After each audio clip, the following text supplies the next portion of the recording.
នេះបងប្អូននេះរៀបចំ quick test ឲ្យបងប្អូនរក្សានៅបាត់ដំបងមួយថ្ងៃទី11នេះបងប្អូន11 ខែ 4 ណាស្អែកយើងបិទអញ្ចឹងណាយើងរៀបចំហើយអានេះស្អាតណាបងរូបរាងវា quick test តិច model Dell U27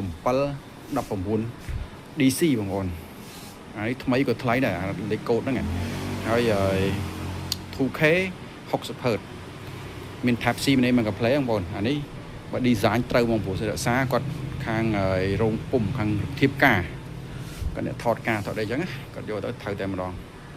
ខេបងប្អូនចង់បានអាចមករកមកនៅមានទៀតបងប្អូនឆ្នាំ2020 19 2020 21 22 24 23មានគ្រប់លេខកូដបងប្អូនណាចង់បានតម្លៃជ្រៀកតិចតួចអានេះទៅទីតួចទេប៉ុន្តែយើងចរចាតម្លៃជាមួយ